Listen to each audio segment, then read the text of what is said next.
Welcome back to the Hoffa Green podcast with Monster Verde and The co-host, the fifth official, Nick here.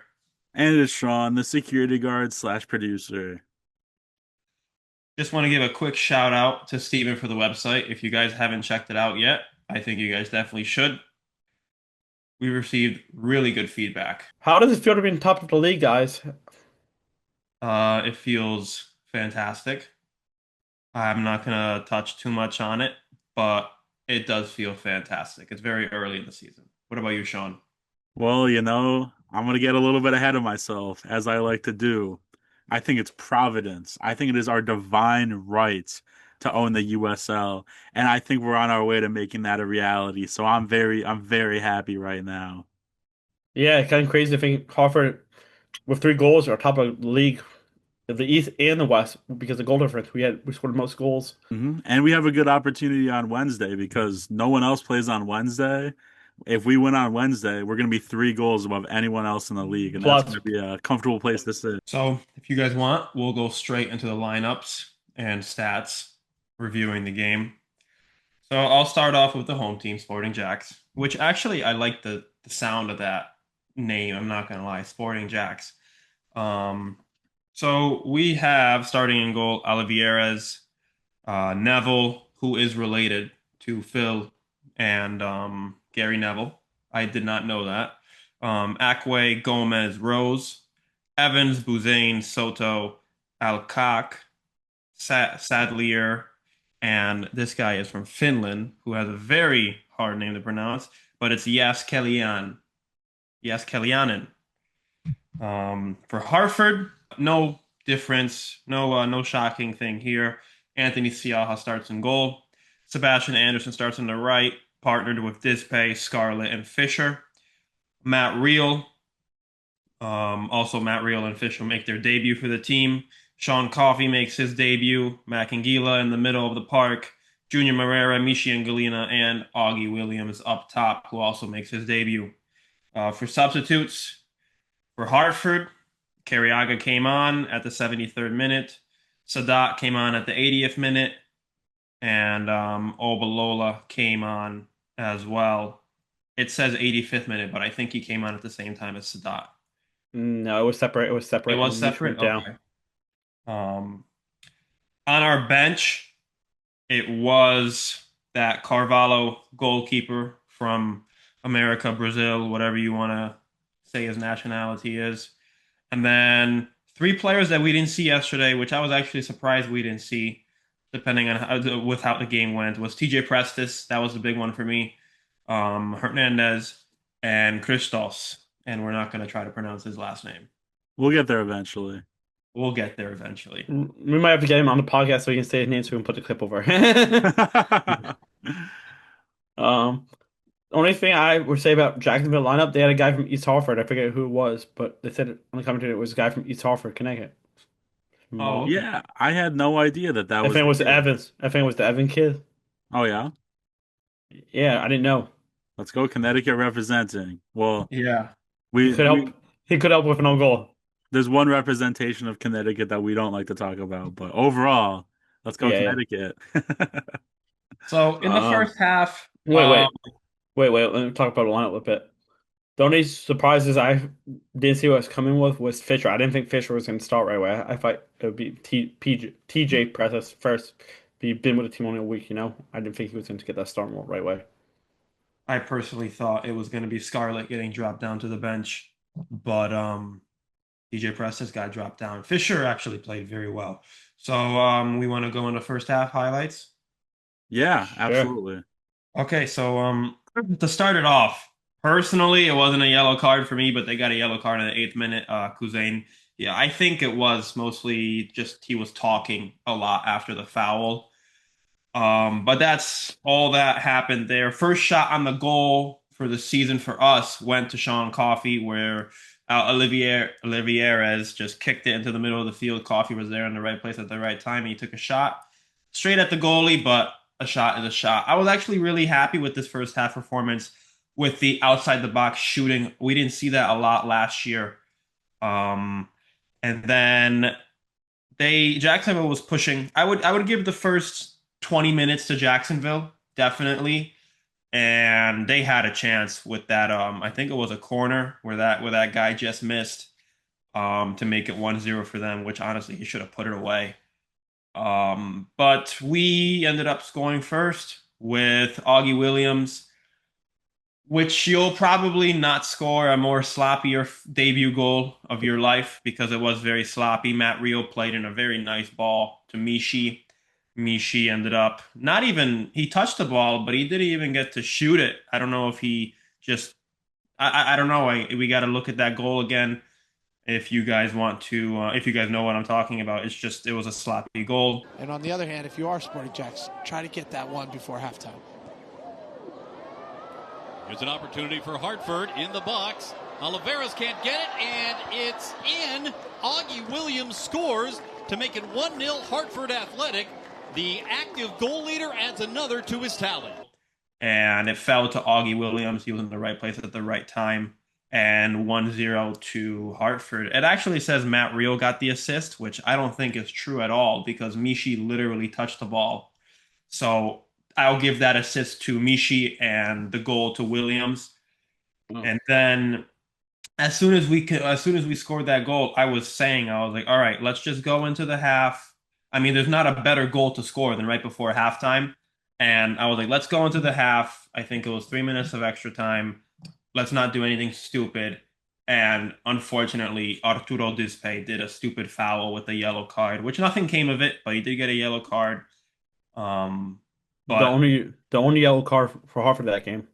yeah, and it was a pretty stupid yellow card. But he was involved. Arturo was very involved. In the first 20-ish minutes, he was scaring me a little bit, but then He looked like it. he really solidified his role, and I'll talk more about Dispay later on in the after the second half. But that's all I have for the first half. I'll say something before even start the game. The players kicked a. I forget who started ball, but they kicked it just a little bit, and then all the players stopped and stood still for a minute as their protest against the player. And you saw that every game this week, which I think that's the right thing as players to do because they're making a statement. Sadly, after the first game, the league kind of said, okay, when that happens, show the fans, don't show the players, which is kind of not good look on the league, to be honest. Not good look on the league. Um, Anything you guys want to say about that before I go to the next subject about the first half? Yeah, I mean, I was impressed by the players to see. I believe every single game, both teams did the protest, which I don't know if the league was actually expecting that level of solidarity, especially after that email they sent out a bit, like essentially saying cross the picket line, do this, do that. So I think they were probably. I think it honestly caught them off guard. Good for the players. I thought it was kind of sad from the league to just not show it, to try and explain it away. Like on every broadcast, they said, "Oh, the game has been temporarily delayed." They didn't even show the clock running because they wanted the people watching on TV to think that there was some sort of like technical delay or something. Or like Pitch Only game where, Invader? yeah, yeah, the only game where they actually showed it was the one that was on Golazo Network The first because game the of the USL season. doesn't have as much control over the CBS broadcasts. And that was the first game of the week, so no one knew what was going to happen. No, no, that was They showed it on Friday night game too. oh, they did. So sorry, Friday night and then also last night the last game with Sacramento? the Sacramento game, yeah, because it was on CBS Golazo Network, so they showed it there at least. Yeah, it was Charles and Pittsburgh game that they had it first game. No, it was Lexington Louisville game. That was the first game that they showed it. First game Mhm. of Saturday. Friday, I mean. Mhm. So nice touch by the players. I appreciate what they did because without them, the team would just get nobodies, and the league will still play, and we'll have the same problem. So the players say instead of striking, not playing, we'll stand a minute, to make a statement. Yeah. Foster, do you And have any if, other comments on the first half? yes, the reason the guy got a yellow card at the 8th minute mark for Sporting Jacksonville was because the foul was the foul was a foul at the end of the day and was not worth a yellow, but he kept talking. He he talked his way into the yellow. He could have Mhm. kept him out That's shut and walk. Yeah, that's what I said. Yeah. I do think with the first half, one thing I wanted to say is the announcers were like really, really excited about Sporting Barry. Jacksonville. They're like, oh, they're completely boxing the game. And yeah, for the first 20 minutes, they did look better than us. but they really kept relying on the possession. Harvard has never been a possession team.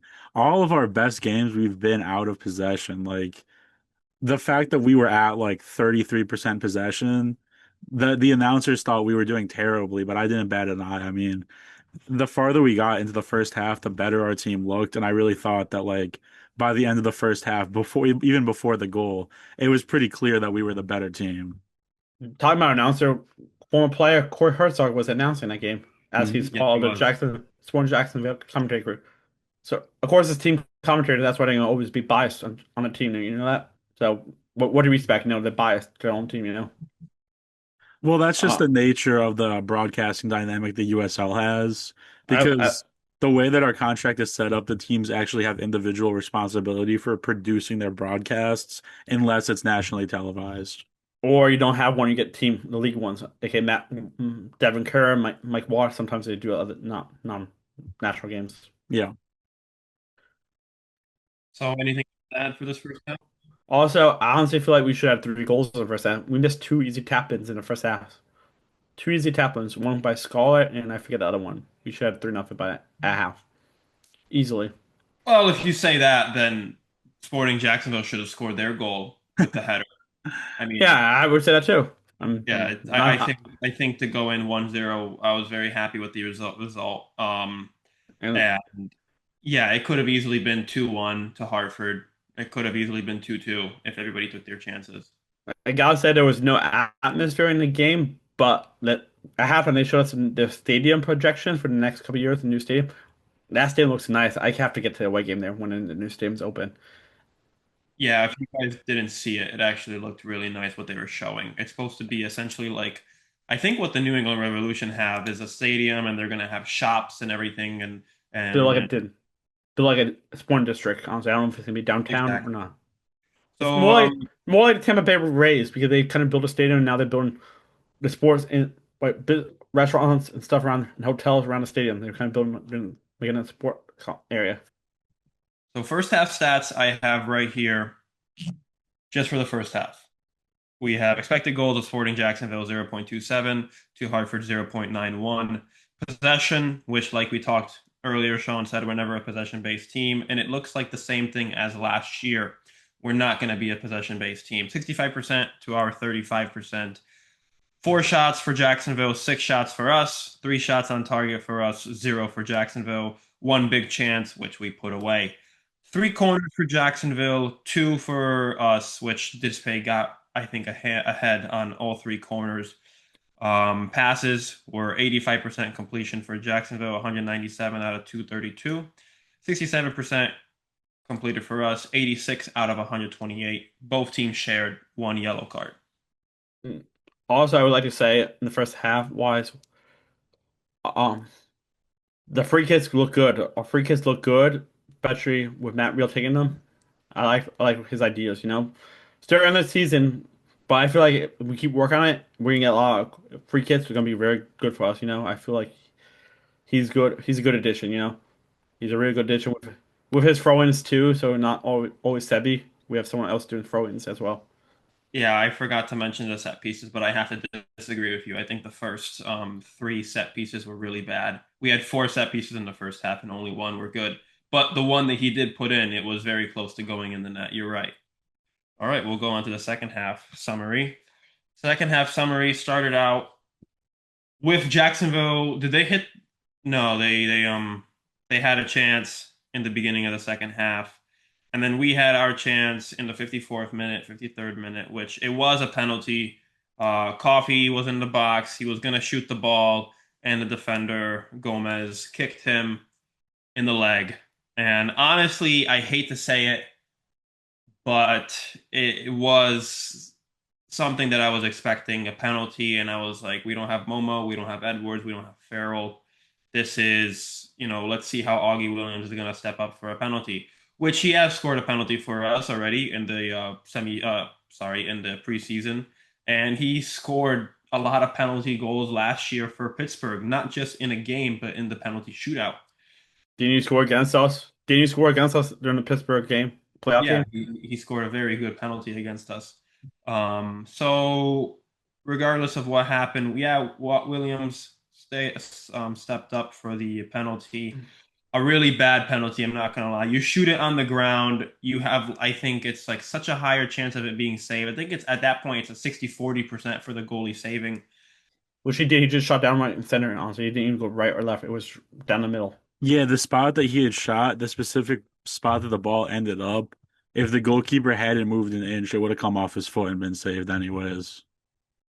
Yeah. So it just was a really badly placed penalty. I don't know if he shot it wrong. I don't know. But yeah, we missed the penalty, or I should say the penalty was saved. Augie almost got the rebound to it, but Mhm. the goalie got it. And then substitutes came on at the 57th minute. Armstrong for Neville. That same player, Armstrong, got a yellow card in the 65th minute. That yellow card was maybe about 10 feet away from being a red card. Just the nature of the foul, and he was through. I mean, he was through on goal, but because it was too close to like the halfway line, it would have been brutal to call that a red, but it was so close. Yeah, he got lucky where the spot was. If it was Yeah. for Yeah, I that, think it's because initially where he made contact with Mishi, uh, it was still in our own half. That's why I don't think Mhm. it was a red. But you are right. If it was any bit closer, Mishi was through on goal. I Oh mean, yeah. we can't say it was going to be a goal because you never know what may happen, but chances are it's going to be a goal. Mishi has done that plenty of times. Mhm. Um, so yeah, Armstrong got that 65th minute yellow card, and then Reed came on at the 67th minute. Then we saw our first sub of the season, which I actually liked the sub. Maybe you guys didn't like it. But what I loved is that we did not play defensively like we always did in the past, even with Brendan as coach. Like last season, we were 1-0 up and we started parking the bus at the 70th minute. We didn't do that. I felt there was more, and there was more Mhm. because Carriaga came on at the 73rd minute for Coffee. And which, by the way, Coffee had a great first game for us in 70 minutes. Carriaga came on and it was more of an attacking substitute. And then 76th minute came. Jax brought up two more players, Grenadier and Lockhurst. But in the 79th minute, 80th minute mark, Mishi on the wing, Carriaga gets instantly involved 6 minutes after he comes on, and he scores to make it 2-0 for us. Jägermeister Cup made it to the playoffs, looking for more here, and they've got more. Samuel Carriaga. The celebrations were kind of delayed. I think they thought Mishi was offside or something happened. I don't know what happened there, but yeah, we scored, and then as soon as we scored to make it 2-0, Augie Williams came off the field for Sadat Anaku, and who actually looked pretty well as well. I mean, I like this substitute actually with Sadat and Adi Obalola coming on at the end of the game. Adi came on 5 minutes later for Mishi. Um, I liked it a lot because personally, there was a lot of pressure from the both of them. They're both very fast. And Jacksonville was down 2-0, so they were definitely going to be up the field more, pushing, pushing, pushing. And that's essentially what happened in the 90th minute. One of the last kicks of the game, Carriaga plays it to Adi Obalola in the 90th minute to make it 3-0. And Addy with a very good shot, very confident. He looked very confident. It was kind of almost outside the box. Hartford again, and it's 3-0 along the ground. Adewale Obalula. But it was a very nice goal. The goalie got his fingers to it, but it doesn't matter. A goal is a goal, and 3-0 win for Hartford, which my prediction was wrong. I said 2-0 win for us, but 3-0 win. yeah, my prediction, I said Williams will be the first goal scorer, and I said 5-0, so I was one correct for one and off on other. Yeah. I do still feel justified when I said that I thought Mishi was gonna score first. He might not have, but 2 assists, I'll take it. I'm not upset. Absolutely. I was Misha looked like he was in mid-season form already. He looks like not even preseason. Half our players didn't even look like they just came out preseason. They look like they've been playing for like 2 months. That Mishi looked like Mishi. Sorry, Sean. No, you're good. That's exactly what I was thinking during the game. I was like, it doesn't look like early season Hartford like we've known it in the past. The Absolutely. way that we were playing today looked like Hartford in like late June, as it has been in the last few years, which I really like to win the game is great, but to win the game in the fashion that we did, I could not be feeling much better. It really could not have gone much better, I don't think. I was I was expecting we subs are coming earlier, so like at a halftime or 60-minute mark. I didn't think we were going to win to 70 something minutes or something like that whenever the first sub was. I figured we're gonna do early subs because it's first real competitive game and first game in the heat. But we did travel on last Tuesday. We traveled up early to get adjusted to heat and humidity. It was 72 degrees with humidity. You So know, I actually I agree with you there. I was surprised he waited so long for the subs. I thought we would see subs at like the 55th minute, 60th minute, but no, we waited all the way to the 73rd minute, and I think that was the perfect time. I think it shows you that our players are fit. I think that's what it shows you. I think they're we had fit. You know, Mishi came off with, we don't know if it was an injury, but I think it was just a cramp because when if you saw it, he shot the ball and then cramped right after. Um, but yeah, I actually really was surprised at how late he made these substitutes. I was surprised we didn't see any defensive subs. Um, I'll go through the second half stats really quick. So for the second half stats, we have expected goals to Jacksonville 0.57 to our 1.77. Ball possession is big on this one. 73% to Jacksonville, 27% to us. not surprised there be a not surprised be a Jacksonville were trailing. They're trying to get the next either tie the game at 1-1 or get Yeah. an equalizer. I think we were happy to let them kick the ball around. I mean, That's how Harvard plays though. We allow them play. We I was control the just going ball. to say that. We Yeah. allow the opponent control. We control where the ball is, but we let the players play. The other team play with the ball where we want the ball is at all time, and then we can counter attack, which we did. We did the high press a lot yesterday, which I liked. How we mhm. were getting the Yeah. ball back before it even gets into the our defensive area.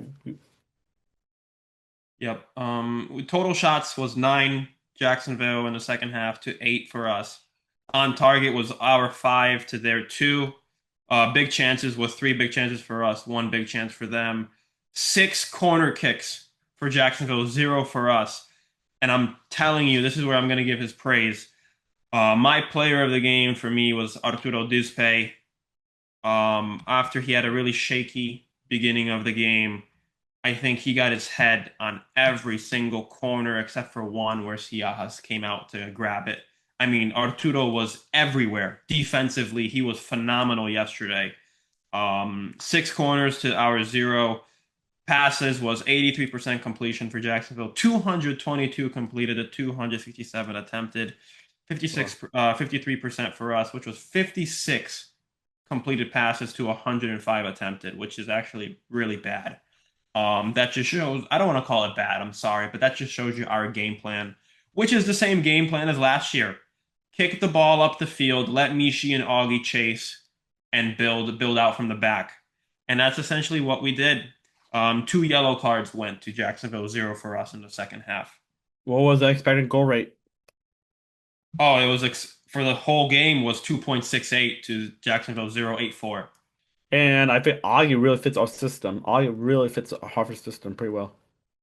I was so excited to actually get to watch Augie play for Hartford. Yeah. You know, I know how good he is. I know he's incredible, but to actually see him out there, to see how much he moves around the field, to see the situations he throws himself into, he was always at the ball. I Yeah. was wondering, I'm like, when is this guy going to tire out? Even out of possession, he's hurling stuff. He's running halfway across the field to get in front of the ball.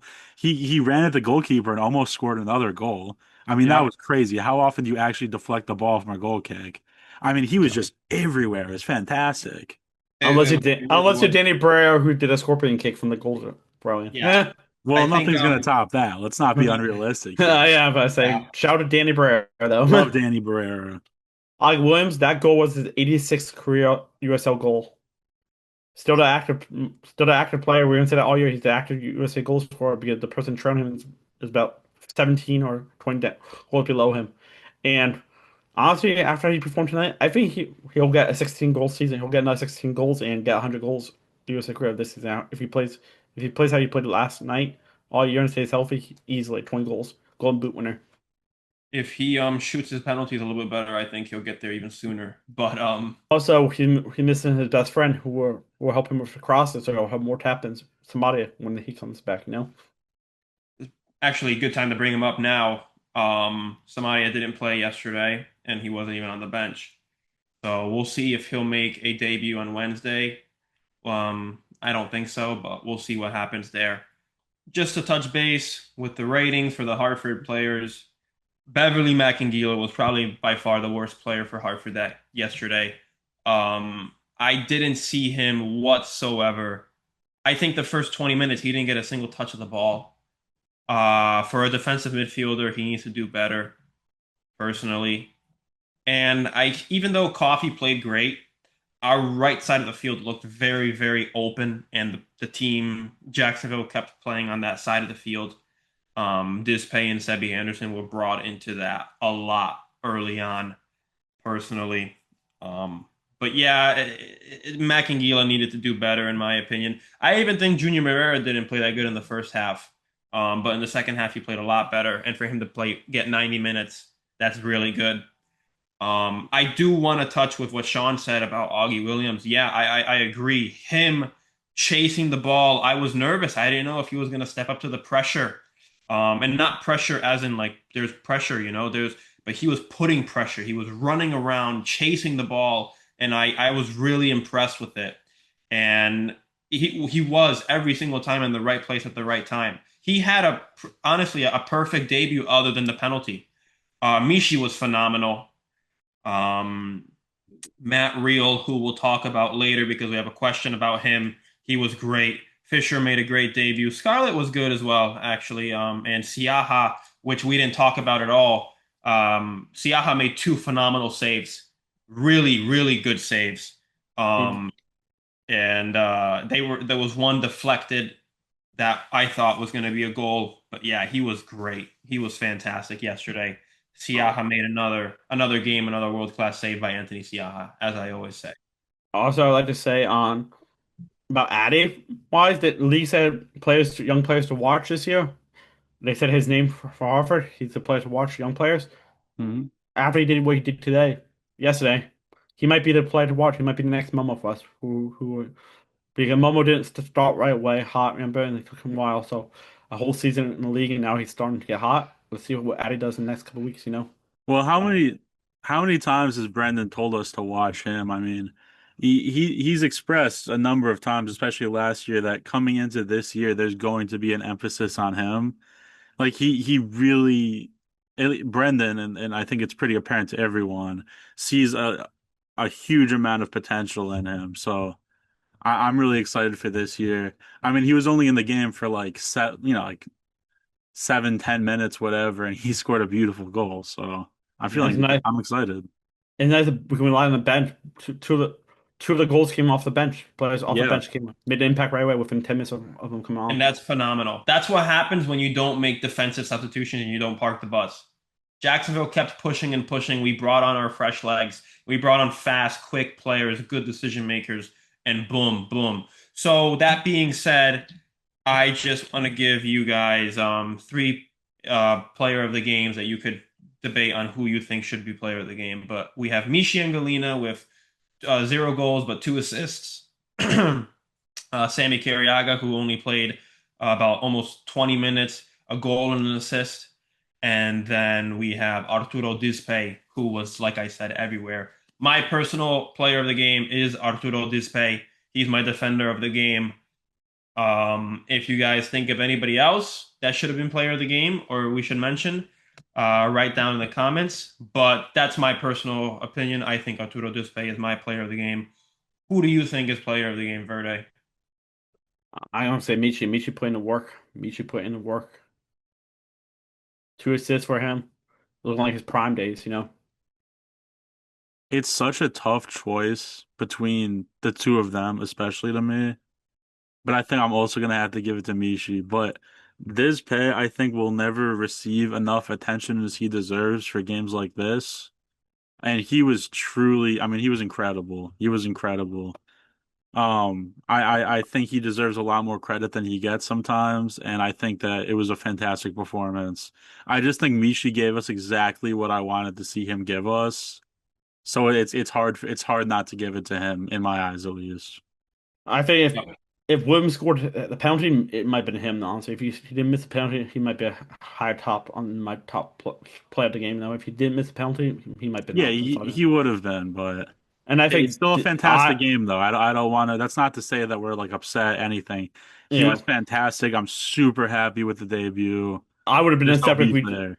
I would have been upset if it was 1-1, we missed the penalty, and we didn't score all the two goals, and in a draw. Then I would have been more upset, you know. But we can't be Yeah, complaining. We won 3-0. If that somehow that goal actually mattered, okay, then yeah, I'd be complaining. But right now, I'll take it. Okay. I do agree with you guys. If Augie did score 2 goals, I would have given him player of the game. Yes. Despy, I think he's going to stay more as a fair role, more of a leadership role this year. I feel he'll be more like we're missing a leadership than back with Farrell, not having his voice.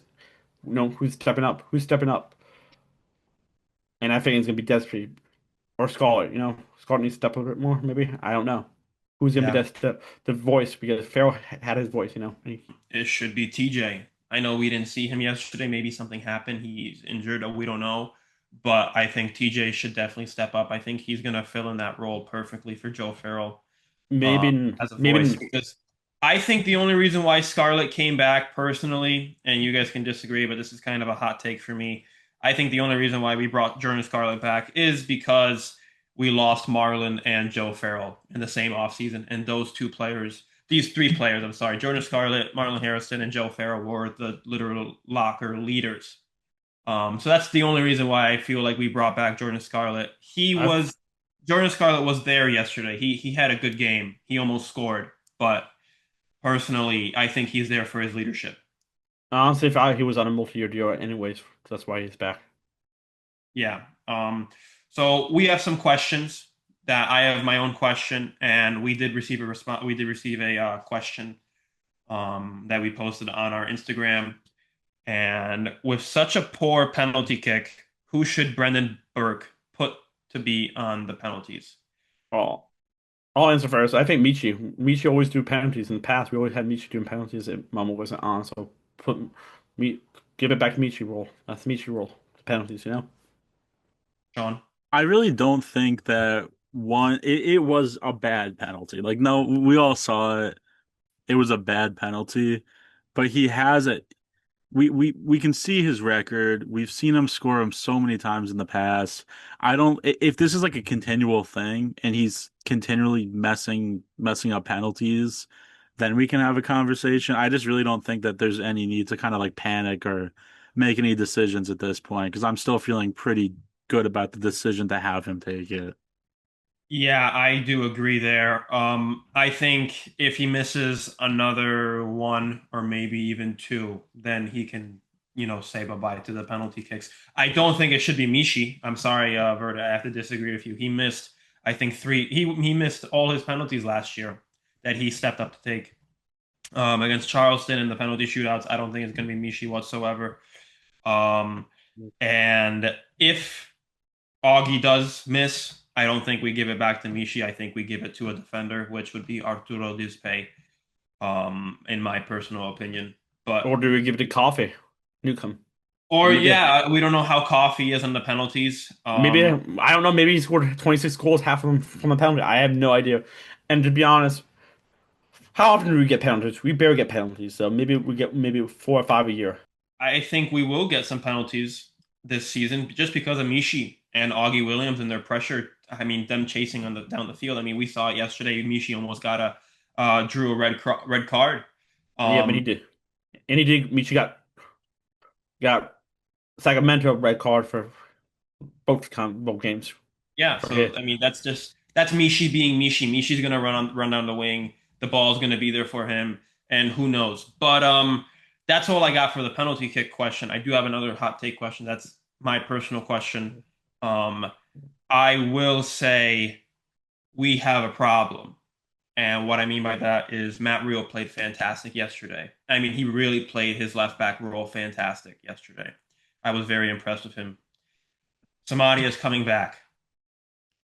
Who is in that starting 11? Will it be Samaria? Will it be Matt Reel? What is going to happen? Is Samaria going to move up the field? I don't know. I really is Jordan Scarlett or Dispay or Fisher going to drop to the bench and Matt Reel is going to play as a center back and Samaria as a wing back? That's my personal opinion. I think that's what's going to happen. I think Scarlett's going to get dropped. Matt Reel is going to play as a left center back, and Samaria is going to play in that left wing back role. And we're going to continue to have Samaria and Anderson running up and down the field like we did last year. But I agree with you. But there's a big rumor out there. Is Maria's played the whole season? Yeah, I read preseason wise. Real's coming to be somebody's replacement when we sell him mid-season to either an MLS team or a European club when a team calls for him because MLS teams wanted him this offseason. So the question is when do we sell somebody and then we do have his replacement right away. Yeah, I mean, that's definitely possible, but the reality is that we do have both of them right now. I think if it's one or the other, it's Samaria every day of the week. I mean, Matt Reel was really very good, but Samaria was one of the best players in his role across the entire season, across the entire league last year. Um, I, I I don't think one game really shakes that up for me, but I do think there is a decent chance. I do think that there is a situation in which they both play. I mean, they both have a lot of talent, and we don't have a lot of depth in the back of the field. So I wouldn't be surprised if they made some, shifted some players around back there. But I think most importantly, Samaria will be playing. He will be making his runs. I mean, that's not going to change. That's too valuable for us to get rid of. Absolutely. But if we do get rid of Scott, who would get a captain's armband then? If Scott gets the bench, going that back to your question, no, I'm gonna ask. Give it to. I'm gonna be honest. You got to give it to Mishi. Mishi's been at the club longer. If you're not gonna give it to, I always think it should be a defender getting it. And you can call me biased. I really am biased, maybe for TJ. But if TJ comes in to the lineup, give it to TJ. Or honestly, you can even give it to Matt Reel, who has experience in this league. He's been in the league for a while. You can even give it to Augie Williams. I mean, the captain's armband it's I don't want to call it it's nothing, but the leader of the team is in the locker room in training. They motivate you. On the field, I feel like the captain is more of just a player who goes up to talk to the referee if there's a decision. That's my personal opinion. A true captain is in the locker room behind the scenes that we don't see. Exactly. That's why I felt Phil was the captain, the true captain last year, to be honest. All I'm saying is anyone but Anthony Siaha. If we give him the right to Oh, walk up and talk to the referee, I think he might be getting booted every single game. I don't know. hell He yeah. actually Better. didn't get a yellow yesterday. Yeah, he did it. He's making moves in the world. We're getting up there. I don't know. Um, what else But was do you guys have anything else to add about the Sporting Jacksonville game before we review Birmingham?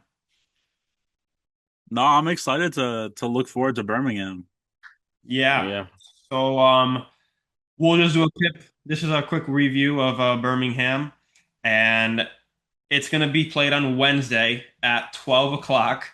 The players are staying down south. They're staying. I think they're in Florida until Tuesday, and then they're just going to go up to Birmingham, Alabama. That would make Um, sense. yeah. So that's Birmingham lost their first game 1-0 to Tampa Bay, which was only 1-0 surprisingly. I thought Tampa Bay would kind of win more. Maybe Tampa's not as good as we thought, or maybe Birmingham is better than expected. Who knows? We'll find out Wednesday. I personally think we'll win comfortably. I'm going to make another prediction of 2-0, but let's see what happens there. Birmingham doesn't have those big names. I mean, they do have that Ronaldo Damas, and but he wasn't even on the bench. So I don't know if he's suspended, if there's a injury. I don't know what. Visa trouble. Yeah, who knows? We will see a returnee player, Romario Williams. He is playing for Birmingham, so we'll say hello to him. But we'll see what happens in the Birmingham game. Like I said, I'm gonna say a comfortable 2-0 win. We could do And another 0 win. Who knows? the key player that they have is Ty. Wait. Tyler Patrick, he's a big name for them. He's been with them for a couple of years. He always causes trouble for us. But they did lose the goalie that I didn't like. Matt O'Toole, I think. No, no, Ben whatever. Oakley. Van O'Toole, yeah. So there's a new goalie for them. Their old goalie been playing for them many seasons. So new goalie, so he has to learn the back line, So that's Mhm. one area where we can take advantage of. Yeah, he is their goalkeeping coach. But yeah. Anything to add, Sean? Yeah, to quickly talk about, I guess, the Birmingham Rowdies game. I wasn't able to watch the whole game, but I did watch parts of it because it was delayed like almost 2 hours, so I was able to catch a good part of it since it it was supposed to be at the same time as ours, but it got delayed. Really, I think Birmingham really didn't look very good, but neither did the Rowdies. I don't know if it's just because they're like early in the season. They don't have a lot of cohesion. I really thought the Rowdies were going to be fantastic this year, and they still have it's only the first week. They have a huge opportunity to be. But both teams honestly just looked pretty poor. If they play anything near like they did this Saturday on Wednesday, I think it should be an easy game for us. I really do. Jacksonville was so much better on Saturday than Birmingham was. I mean, it wasn't even close. Like their stats are okay. Like in the Yeah. game, they had 8 shot attempts, 2 on goal, with 4 corner kicks. But it just didn't feel like it. It was very poor. I'm not worried about it at all. Also, as we said in the last episode, noon kickoff in front of like a ton of children, which will be interesting. And I'm hoping to watch most of the game. So Yeah, hopefully, I hope the kids have a good time, but not too good of a time because their team is going to lose. they Yeah. don't really care about the game. They don't even know who the players are. They're not like supporters. I'm gonna be listening to the game and then I'll rewatch the game when I get home because it'll be at my work. I'll be working at that Well, time. But I will do want to say about that Tampa and Birmingham game. Sean, I know you read the stats really quick, but the total shots for Tampa was 15, and they only had two on target. If you have a lineup like what Tampa has and to produce that, that's really bad. To have two shots on target, they got to do better. But we're not going to talk a lot about Tampa. We're going to just focus on Birmingham. But that's all we really got to talk about Birmingham is because they lost their first game. They utilized their subs. They had four subs, and only one yellow card. But they were flat. They didn't play well at all. our head-to-head against Birmingham is Birmingham wins four, Hartford won four, and there's two draws. So we're equally matched. Honestly, this is a decided match for bragging rights. Who a better team when we face them? I don't think we need the record. I think we know we're the better team. I know. I'm just saying. On paper, it'll be a documented thing. Right now, we equally are standing. We play an equally match. Yep. When we played them last year, we won 4-1 in Birmingham. Hmm. And 1-0, where that was my game where I got the ball and I got to throw it onto the And field. the time before that, we played them in 2024. We drew 2-2 at their stadium. They only beat us once at a stadium, and it was 3-2. So I'm expecting a lot of goals. We score. Seems like when we play them, there's a lot of goals. It's Hmm. never. Well, we've spent so much time talking about penalties today, but I just want to, think about the last time or at least the last time we played them at Protective last year. Let's just take a moment to remember that back-to-back penalty save we had from Anthony Siaha. If you guys remember, he saved the penalty. They called it off because someone was off the line, and then he saved it again. I mean, that was close top 10 moments of the year there. So hopefully we'll get some more. What's that? And Momo scored a penalty himself. He scored at the Yeah. 27th minute and then 20, and then penalty at the 29th minute. So back, within 2 minutes, a goal from each other. Yep. So hopefully we get some more exciting things happening there. And we saw Addy score there the last time. So he scored it before, so he can score again. Yeah. That game we saw two goals in stoppage time at the 91st and the 93rd minute. Hmm. Actually, we saw three goals. Birmingham scored at the 95th minute. The last kick of the game, and the team was so pissed off that they It was didn't like 4 minutes. They added so much time. But the question for you, will we see another standing for science? I wonder if that will that continue to week 2 of the league. Yeah, I mean, we're actually, are we the only team playing on Wednesday? We're starting We, off the week. We're starting off the week. yeah, we're the only team playing until Saturday, I think. So then it's our decision and Birmingham's decision. Yeah, we are the only team. Let's see if we continue it. Personally, I would continue it, but who knows? All right, do we have anything else you want to touch on today? One more thing. The bus. You If do it. you guys don't know, I mean, it's been on social media, but the Raza Brava is doing a bus trip down to Brooklyn for the first game of the year on, I believe, the 21st, but I'll have it on screen if that's incorrect. It is Uh, corrected. $60 for the bus. You still have yep. to pay for your own ticket, which is 20, about $20. It's gonna be it's gonna be a really good time. If you haven't been on one of the bus trips before, it's just a party.